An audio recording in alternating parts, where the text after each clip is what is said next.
오늘 여러분 부목사님이 봉독한 말씀을 가지고 주님 안에 든든히 서십시오라는 제목으로 함께 말씀을 나누려고 하는데요. 사실 제가 이번 주 주일날 말씀을 나누려고 했던 본문은 오늘 본문 말씀은 아니었습니다. 저는 주일 말씀은 여러분도 알다시피 우리 감리교에서 나온 속회 공과 본문을 가지고 여러분과 함께 나누었거든요. 그래서 주일 예배와 속회 나눔이 함께 갔으면 좋겠다는 마음으로 그렇게 본문 말씀을 가지고 준비를 해왔었는데, 그런데 지난 주일에 여러분 알다시피 이렇게 여러 가지 분주하고 갑작스러운 일이 생기다 보니까 저라고 왜 염려가 안 되겠습니까? 저라고 왜 걱정이 안 되겠어요? 그러니까 저절로 더 기도하게 되더라고요. 더 하나님 앞에 묵상하게 되더라고요. 그러면서 하나님이 제 마음에 한 가지 말씀을 생각나게 하셨는데, 그게 시편 107편 19절과 20절의 말씀이었어요. 이에 그들이 그들의 고통 때문에 여호와께 부르짖음에 그가 그들의 고통에서 그들을 구원하시되. 아하, 우리가 예기치 않은 고통과 아픔 가운데 놓여 있다 할지라도 하나님이 우리의 이 아픔을 아시고 하나님께서 반드시 우리의 이 고통을 건져내시고 구원해 주시는구나, 이런 말씀 앞에 위로가 되고 힘을 얻었습니다. 그런데 그 다음 말씀을 보니까 그가 그의 말씀을 보내어 그들을 고치시고 위험한 지경에서 건지시는도다. 그런데 하나님이 구원의 방법이 어떻게 되느냐? 말씀을 보내신대요. 그러면 그 말씀을 보내셔서 그 말씀으로 인하여 고침받고 어려움에서 건져내신다는 거예요. 그게 하나님의 구원의 방법이라는 거죠. 하나님은요, 오늘도 우리의 고통을 잘 알고 계시죠. 우리가 어떤 아픔 가운데 있고 어떤 인생의 위기에 있는지 하나님은 너무나 잘 알고 계십니다. 그리고는 하나님이 우리를 그 아픔에서 그리고 우리의 그 위기에서 건져내기를 원하시는데, 그러기 위해서 하나님이 우리에게 말씀을 주신다는 거예요. 그럼 우리는 그 말씀을 붙들고 그 말씀을 의지하고 그리고 그 말씀대로 살아가고 순종할 때 하나님께서 우리를 아픔 속에서 고쳐주시고 위기 속에서 건져주시는 구원과 은혜의 능력으로 우리에게 역사하신다는 사실이죠. 그러면서 우리는 어떤 인생의 위기가 오면 더욱 하나님의 말씀을 붙들어야 된다는 거예요. 그러면서 제가 더 기도하게 되더라고요. 하나님, 그럼 우리가 이런 인생의 위기 속에서 정말 붙들어야 되고 또 우리가 의지해야 될 말씀은 혹시 무엇인가요? 라고 묵상하는 도중에 하나님께서 제 마음에 묵상케 하신 말씀이 바로 오늘 우리가 함께 나눈 빌립보서 4장의 말씀이었습니다. 하나님께서 항상 우리의 고통과 아픔과 어려움을 너무나 잘 알고 계시죠. 그리고 우리를 그 아픔에서 고치시고 그 어려움에서 건져내기를 원하시는데, 우리를 이렇게 구원을 베푸시는 하나님은 우리에게 먼저 말씀을 주셔요. 그리고 그 말씀을 붙들고 따라가는 자에게 하나님은 구원의 능력을 베풀어 주신다는 것이죠. 오늘 우리는 예기치 않은 고난에 놓이게 됐습니다. 예기치 않은 어려움에 봉착하게 됐죠. 교회적으로도 그럴 수 있겠지만 아마 여러분 개인적으로도 예기치 않은 인생의 고난, 예기치 않은 인생의 위기를 맞닥뜨린 성도분들도 아마 계실 거예요. 그렇지만 우리를 구원해 주신 하나님께서, 우리를 사랑하시는 하나님이 반드시 그 아픔에서 고쳐주시고 그 어려움에서 건져주시는 구원과 능력의 아버지 하나님이심을 믿으시기를 바랍니다. 그리고는 그 하나님의 우리를 구원하시기 위해 말씀을 주신다는 거예요. 그냥 무조건 믿습니다, 건져주세요 라고 기도하고 떠든다고 하나님이 건져주시는 것이 아니라 하나님 우리에게 말씀을 주세요. 그리고 우리는 그 말씀을 붙들고 그 말씀을 의지하고 그리고 그 말씀대로 살아갈 때 하나님께서 구원의 능력을 우리의 삶에 또 이 재단에 베풀어 주실 줄로 믿습니다. 그러기에 오늘 우리가 당한 고난 속에서 붙들어야 될 말씀이 바로 오늘 우리에게 주신 빌립보서 4장의 말씀이라고 생각돼요. 여러분, 이 말씀을 함께 나눌 때 우리가 이 말씀 붙들고 또 이 말씀을 의지하고 또 이 말씀대로 살아감으로 말미암아 오늘 우리가 당한 이 고난 가운데 하나님의 고치심과 우리가 당한 이 위기 속에서 하나님의 건지시는 구원의 능력을 경험하며 하나님께 큰 영광으로 살아갈 수 있는 우리 모두가 되기를 주님의 이름으로 간절히 축원합니다. 빌립보서는 이 바울이 로마 감옥에 갇혔을 때 빌립보 교인들을 생각하면서 그들에게 보낸 편지 형식의 말씀이 바로 이 빌립보서죠. 이 빌립보 교회는 바울이 2차 전도 여행을 다닐 때 유럽에 세운 최초의 교회가 바로 이 빌립보 교회입니다. 그러니 바울이 얼마나 많은 애착과 사랑이 갔을까요? 그러면서 이 바울이 빌립보 교회에 편지를 보낸 이유는 크게 세 가지 이유 때문입니다. 첫째는 뭐냐면 본인이 감옥에 갇혀 있을 때 자신을 돕고자 후원금을 보내준 성도들에게 감사한 마음을 전하고 싶었고요. 두 번째는 비록 본인이 떠나서 없지만 그래도 흔들림 없이 신실한 믿음으로 신앙생활을 잘하고 있는 빌립보 교인들의 신앙을 칭찬하고 싶었습니다. 그리고 마지막 세 번째는 앞으로도 더욱 주님을 굳게 믿고 흔들림 없이 복음의 승리자로 굳게 살아갈 것을 권면하기 위해서 빌립보서를 썼죠. 그러면서 오늘 우리가 읽은 빌립보서 4장이 바로 세 번째 목적, 너희들이 신앙생활 잘했으면 좋겠다, 너희들이 더 건강한 신앙, 더 승리하는 그런 믿음의 승리자가 됐으면 좋겠다라고 하는 신앙의 권면이 바로 우리가 읽은 4장 말씀의 내용이에요. 그러면서 1절에 바울이 이렇게 고백을 하죠. 그러므로 나의 사랑하고 사모하는 형제들, 나의 기쁨이요 면류가 아닌 사랑하는 자들아, 이와 같이 주 안에 서라. 먼저 바울은요, 빌립보 교인들을 향해서 어떻게 고백하냐면 여러분은 나의 사랑이고 나의 기쁨이고 나의 면류관입니다 라고 이야기해요. 여러분, 바울이 얼마나 빌립보 교회 성도들을 아끼고 사랑했는지를 알 수 있는 표현이죠. 그리고 특별히 여러분은 나의 면류관입니다 라는 고백을 보면요, 이 면류관이라는 것은 운동 경기하는 선수가 승리한 후에 얻어지는 관이 면류관 아닙니까?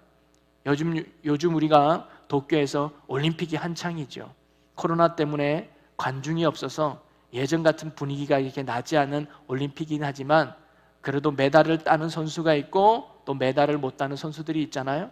바로 선수들이 이 노력에 좋은 결과로 얻어지는 것이 바로 메달인 것처럼 좋은 결과로 얻어지는 것이 바로 면류관이거든요. 그러면서 바울이 빌립보 교회 성도들이요, 당신은 나의 면류관입니다 라고 이렇게 고백했던 이유는 뭐냐면 바울이 빌립보 교인들을 위해서 열심히 복음의 수고와 복음의 노력과 복음의 헌신을 통해서 빌립보 성도들이 영적으로 성장하고 그들이 영적으로 승리하며 의의 열매를 맺어가고 있는 이 좋은 아름다운 결과가 하나님 앞에 갔을 때 자기의 면류관이 된다는 거예요. 그래서 성도들을 위해서 더 애쓰고 수고하는 바울의 고백을 엿볼 수가 있는 거죠. 그러면서 바울은요, 빌립보 교인들이 더 영적으로 승리하기 위해서, 빌립보 교인들이 더욱 복음의 승리자가 되기 위해서 오늘 1절 말씀에 바울이 한 가지 강하게 권면하는 말씀이 있습니다. 그게 뭐냐면 주 안에 서라는 거예요. 빌립보 교인들이요, 여러분이 나의 면류관이지만 앞으로 여러분이 더욱 영적으로 승리하기 위해서 한 가지 강조하고 싶습니다. 여러분, 주 안에 굳게 서기를 바랍니다 라는 말씀이에요. 그게 오늘 저와 여러분들이 나눌 설교의 제목이기도 하죠. 주 안에 든든히 서십시오 라는 말씀입니다. 여러분, 오늘 우리가 인생의 위기 속에서 또는 인생의 고난 속에서 또는 예기치 않은 아픔 속에서 구원해 주실 하나님께서 우리에게 주신 말씀이 뭐냐? 저는 이 말씀이에요. 바로 주 안에서 굳게 든든히 서가라는 겁니다. 이것이 바로 우리가 붙들어야 될 말씀이고 우리가 의지해야 될 말씀이고 우리가 따라야 될 말씀이라는 거예요. 우리가 이 말씀대로 주 안에 굳게 신실하게 살아간다면 하나님께서 반드시 아픔에서 우리를 고쳐주실 것이고 위기 가운데서 우리를 건져주실 것이고 구원의 능력으로 우리와 함께 하실 줄로 믿으시기를 바랍니다. 그러니 앞으로 저와 충주교회 제일교회 성도 여러분이 주 안에 든든히 서가는 믿음의 성도들이 되시기를 주님의 이름으로 간절히 축원합니다. 그러면서 바울은요, 빌립보 교회 성도들이 주 안에 든든히 서가기 위해서 어떠한 신앙의 삶을 살아야 되는지를 구체적으로 오늘 본문에서 세 가지를 우리에게 가르쳐 주는데 저는 그 부분을 여러분과 함께 나누고 싶어요. 그래서 주 안에 든든히 서가는 게 구체적으로 뭐냐? 이 세 가지의 삶이구나. 그래서 우리가 이 삶대로 믿고 의지하고 따라 살아감으로 말미암아 우리의 삶에 구원하시는 하나님의 은혜를 경험하는 축복이 우리에게 있기를 주님의 이름으로 다시 한번 간절히 축원합니다. 그러면서 그 첫 번째는 뭐냐면 우리가요, 주 안에서 항상 기뻐하라는 거예요. 이 바울은 빌립보 교인들이 이렇게 말합니다. 4장 4절에 보니까 주 안에서 항상 기뻐하라. 내가 다시 말하노니 기뻐하라. 빌립보 성도들이요, 여러분이 흔들리지 않고 주 안에 굳게 서서 승리하는 신앙의 삶이 되기 위해서는 여러분 항상 기뻐하십시오. 내가 다시 말합니다. 항상 기뻐하는 자가 되십시오라고 말해주고 있죠. 저도 여러분에게 권면합니다. 여러분 항상 기뻐하는 성도가 되시기를 주님의 이름으로 간절히 축원합니다. 여러분 항상 기뻐하라는 게 뭘까요? 어떤 상황에 놓여 있든지 어떤 형편에 놓여 있든지 뭐예요? 기뻐하라는 거예요. 여러분 이 기뻐하라는 말이 그냥 하하호호 웃으면서 누가 보기에 미친 사람처럼 그렇게 하라는 게 아니에요. 여러분 기뻐하라는 것이 뭐냐면 즐거워해라, 감사해라, 만족해라, 그런 말이에요. 우리가 어떤 상황에 놓여 있다 할지라도 즐거워하는 자가 되자. 우리가 어떤 상황의 형편에 있다 할지라도 감사하는 자가 되자. 우리가 어떤 수준 안에 있다 할지라도 우리는 만족하는 자가 되자. 그것이 흔들림 없이 예수 안에 서가는 승리하는 신앙인임을 오늘 말씀이 우리에게 가르쳐주고 있습니다. 여러분 그렇게 보면 우리 교회 확진자가 다녀간 것도, 그 확진자가 다녀간 것 때문에 우리 교인들이 불편하지만 코로나 검사를 받아야 하는 것도, 그리고 우리가 2주간 비대면 예배를 드려야 하는 것도 우리가 뭐예요? 즐거워해야 된다는 거예요. 우리가 기뻐해야 된다는 것이죠. 이것 때문에 원망하고 불평하고 짜증내는 것이 아니라 이런 상황에도 우리는 뭐예요? 기뻐해야 됩니다. 이런 상황에도 우리는 즐거워해야 합니다. 이런 상황에도 우리는 감사해야 된다는 거죠. 여러분 오늘 우리가 어떤 상황과 어떤 형편에 처해 있든지 오늘 말씀의 권면처럼 기뻐하고 감사하고 즐거워하는 자가 되어 날마다 주 안에 든든히 서갈 수 있는 저와 여러분이 되시기를 주님의 이름으로 간절히 축원합니다.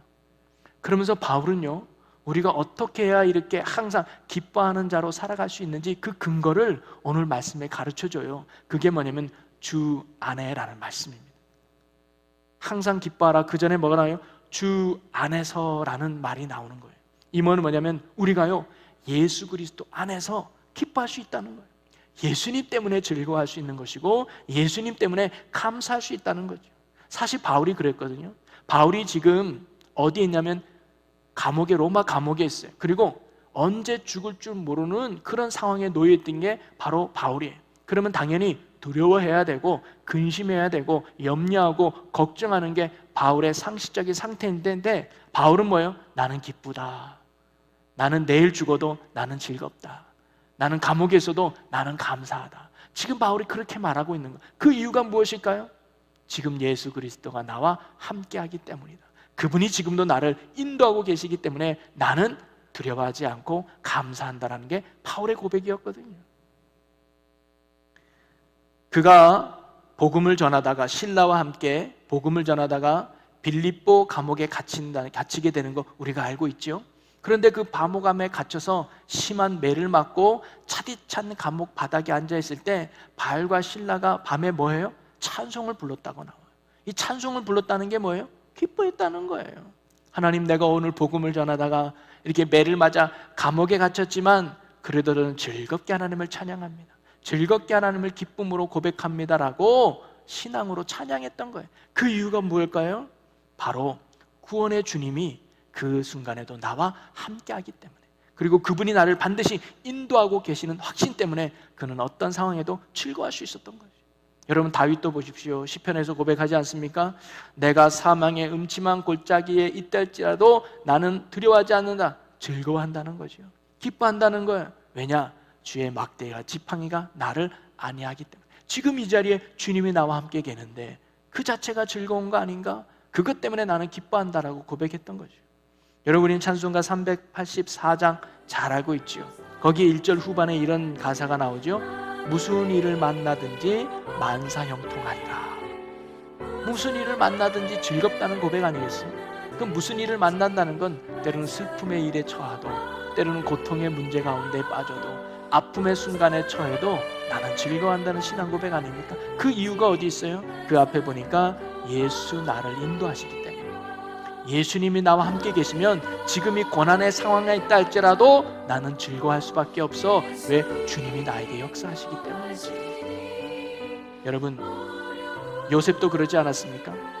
요셉도 나와 함께 하시는, 그리고 나를 인도하시는 그 주님을 믿었기 때문에 노예로 잡혀가도 그는 감사할 수 있었습니다. 감옥에 갇히는 신세가 돼도 그는 즐거워할 수 있었습니다. 왜냐하면 나를 붙들고 나와 함께 하시고 나를 인도하시는 선하신 하나님을 그가 바라보고 믿었기 때문이죠. 저는 오늘 저나 여러분이 이런 믿음을 갖는 믿음의 성도가 되시기를 주님의 이름으로 간절히 소망합니다.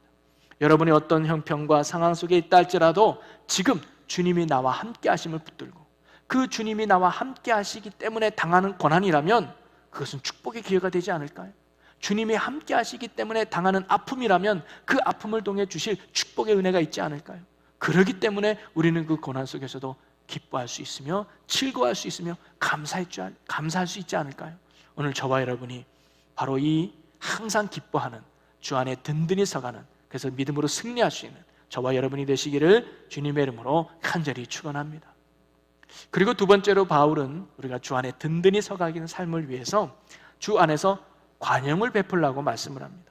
5절 말씀을 보면요, 너희 관용을 모든 사람에게 알게 하라, 주께서 가까우시니라 라고 말해요. 이 관용이라는 말은 헬라어로 에피에이케스라는 말인데 두 개의 단어가 합쳐졌다는 거예요. 에피라고 하는 뭐뭐에 대하여라는 말과 에이코라고 하는 복종하다라는 말이 합쳐졌어요. 그래서 문자적으로 뭐냐면 뭐뭐에 대하여 복종하다, 이런 의미겠죠. 그러기에 어떤 대상에 대해서 자기의 우위성이나 자기의 정당성을 강조하기보다 순조롭게 그를 따른다는 의미가 바로 이 관용입니다. 그래서 쉽게 말하면 넓은 마음으로 상대방을 대하는 거예요. 너그러운 마음으로 상대방을 품어주는 거, 그게 바로 관용이라는 거죠. 자신을 박해하는 자들을 향해서 온유한 마음을 대하는 거, 자신에게 손해를 끼치는 자에 대해서 용서를 베풀 줄 아는 거, 그리고 나에 대해서 아픔을 줬던 사람에 향해서 화를 내는 이 감정을 절제시키는 그런 모든 것들이 포함된 단어가 바로 이 관용이라는 단어입니다. 이러한 관용의 자세로 살아가는 것, 관용을 베푸는 줄 아는 것, 이것이 바로 주 안에 흔들림 없이 든든히 서가는 성도의 모습임을 말해주고 있는 것이죠.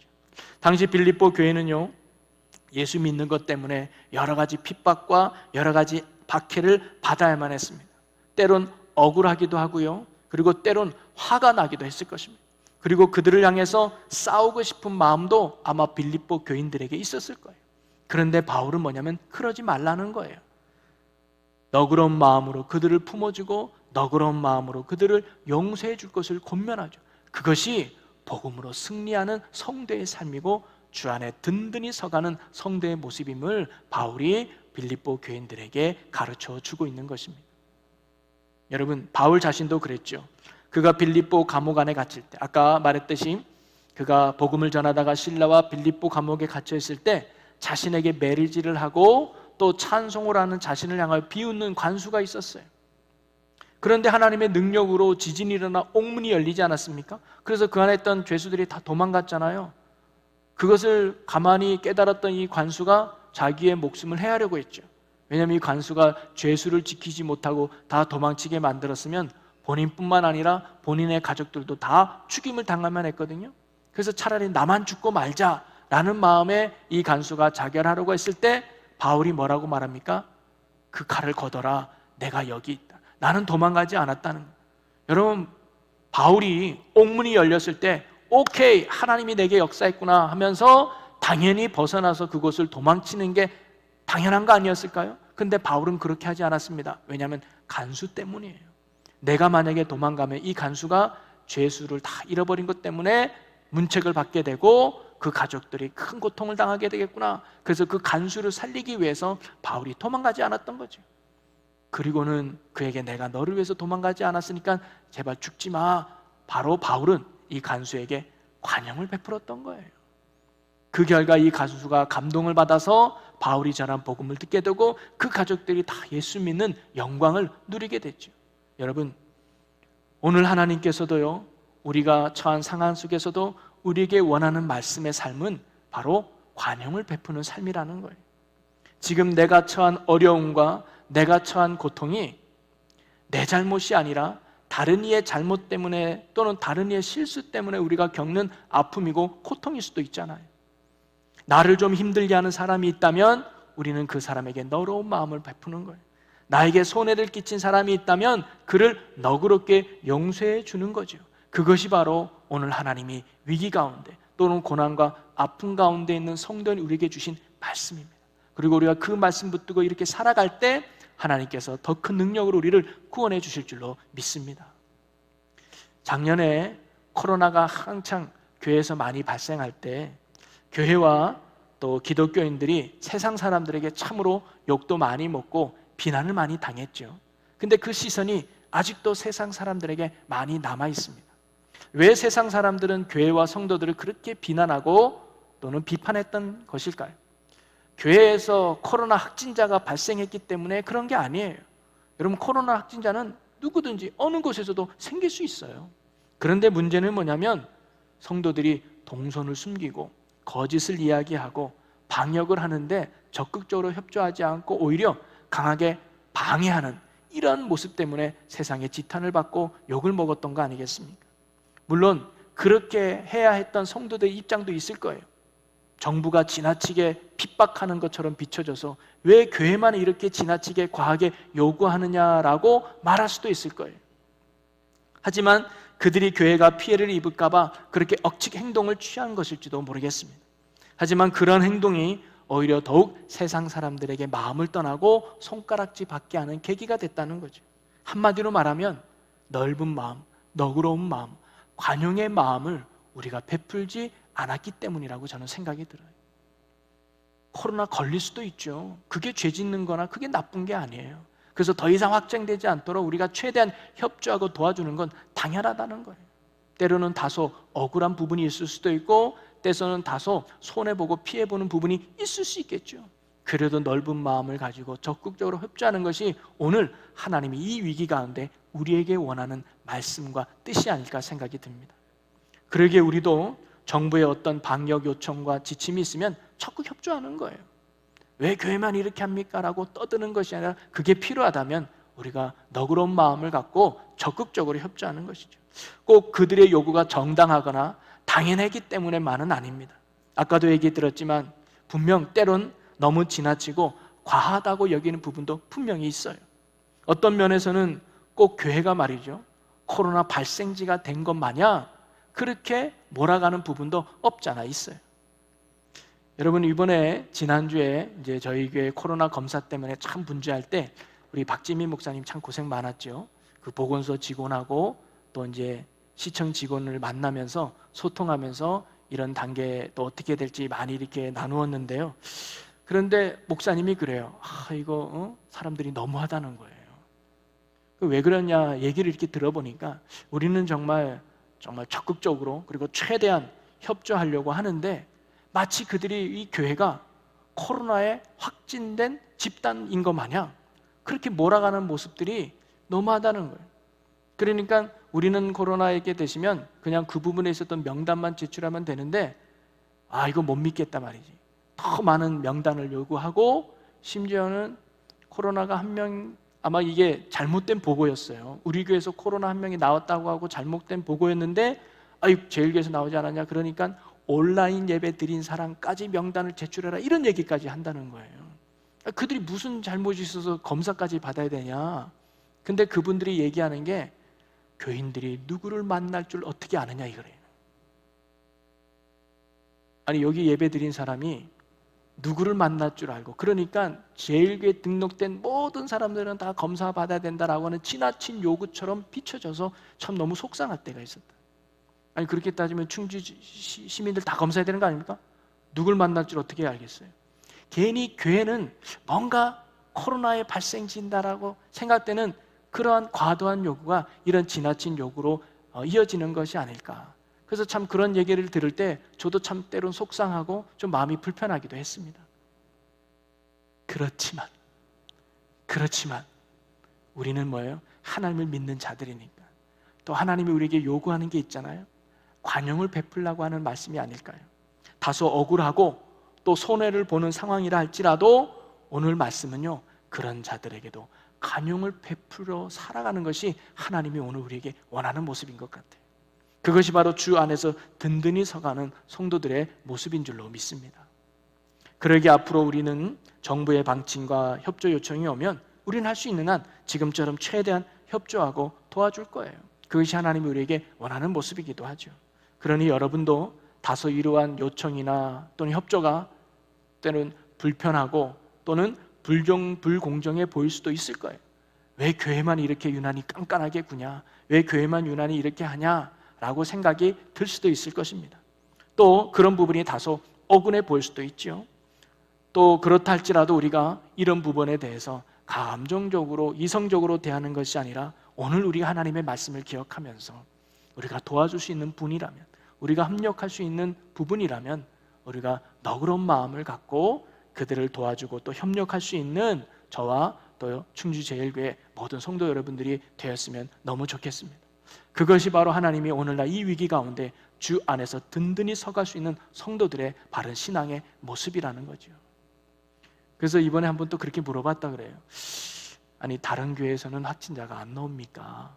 뭐 보드기 제일교회 이름만 좀 몇 번 떴네요. 그랬더니 아니 나오는데 동선을 숨기는 데가 많아요. 이렇게 또 그분들이 얘기하더라고요.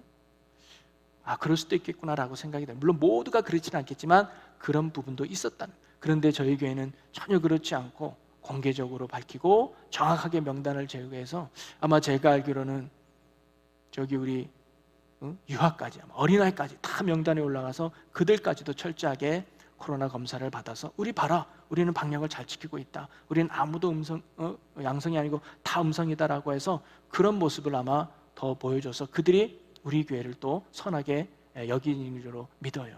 그래서 이제는 코로나 확진자가 나오느냐 안 오느냐 이게 중요한 게 아니라 나왔음에도 불구하고 우리가 방역이나 예방을 잘 지켜가지고 더 이상 확진자가 나오지 않았다는 것이 더욱 하나님의 선한 영향을 끼치는 은혜의 모습인 줄로 믿습니다. 그러기에 오늘도 저와 여러분이 어떤 위기와 어려운 가운데 혹 이것이 다른 사람들 때문에 내가 당하는 손해고 다른 사람들 때문에 당하는 아픔이라 할지라도 그들을 향해서 너그러운 마음을 품고 그리스도의 사랑을 실천할 수 있는, 그래서 주 안에 든든히 서갈 수 있는 저와 여러분이 되시기를 주님의 이름으로 간절히 축원합니다. 그리고 세 번째로 바울이 주 안에서 든든히 서가는 성도는 어떠해야 되는가? 염려를 주께 맡기고 기도함으로 나가라는 거예요. 자, 6절 말씀입니다. 6절을 보면 아무것도 염려하지 말고 다만 모든 일에 기도와 간구로 너희 구할 것을 감사함으로 하나님께 아뢰라. 여러분 지난주 한 주간 우리 교인들이 코로나 검사를 많이 받다 보니까 염려하시는 분들도 많으신 것 같아요.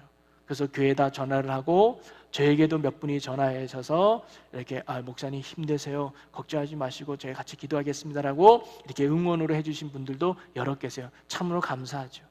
안 일어났으면 좋은 일이었겠지만 우리에게 일어난 이상 우리는 그 일을 가지고 염려하거나 걱정하거나 또는 불안해하거나 근심하며 붙잡고 있는 것이 아니라 오늘 하나님이 우리에게 원하는 것은 그 염려를 주께 맡기고 기도로 나아가라는 거예요.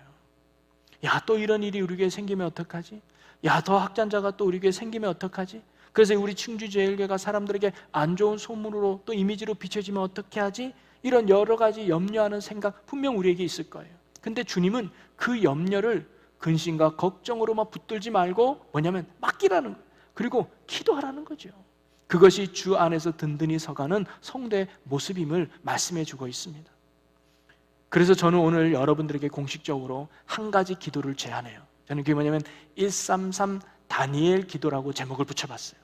이게 뭐냐면 다니엘이요 성전에 갈 수 없을 때 성전을 향한 창문을 열고 하루 3번씩 기도했다 그러지 않았습니까? 오늘 우리가 성전에 가서 예배할 수 없는 비대면 예배 기간 동안에 우리가 다니엘과 같이 하루 3번 성전을 향하여 또 성전을 위해서 기도하자 이거죠. 그래서 하루에 3번 3분 동안. 그래서 여러분 주보 6페이지에 보면 교회를 위한 특별 기도 제목이라고 5가지 기도 제목을 적어놨어요. 그걸 가지고 우리가 다시 대면 예배 드리기 전까지 같이 기도하자는 거예요. 밥 먹을 때도 괜찮습니다.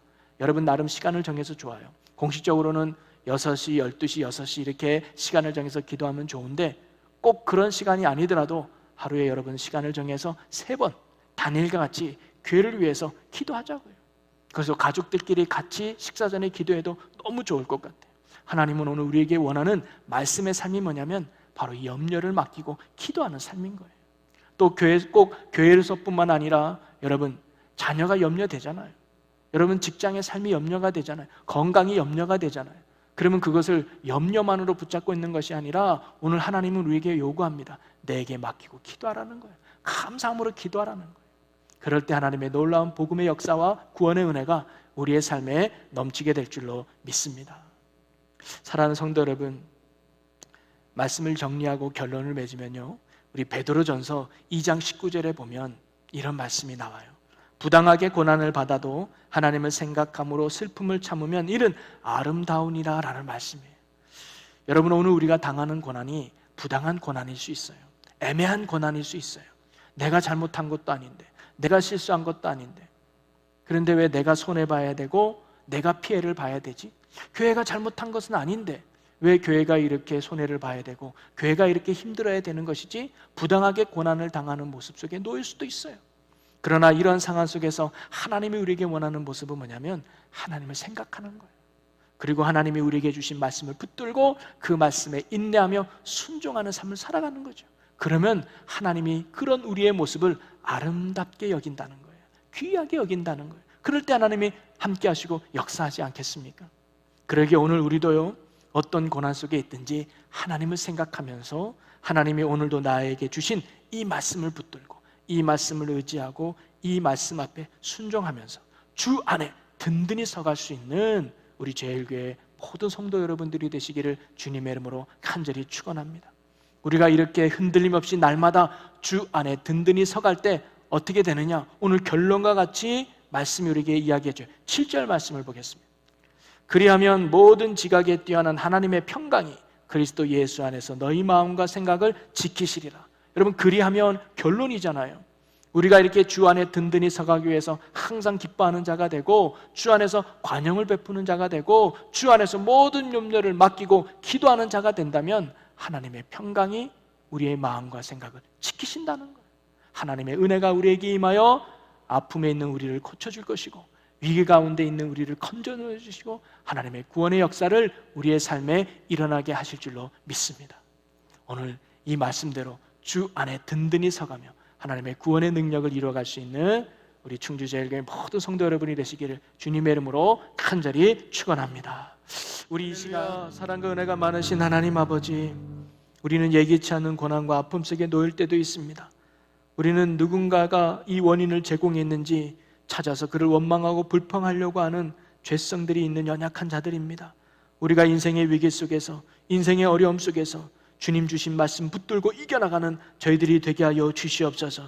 이 시기에 주신 하나님의 말씀, 주 안에 든든히 서라는 이 말씀 잊지 않고 항상 주님 붙들고 기뻐하는 자가 되게 해주시고 관용을 베푸는 삶을 살게 해주시고 모든 염려를 주께 맡겨 기도로 살아가는 저희들 되게 하여 주시옵소서.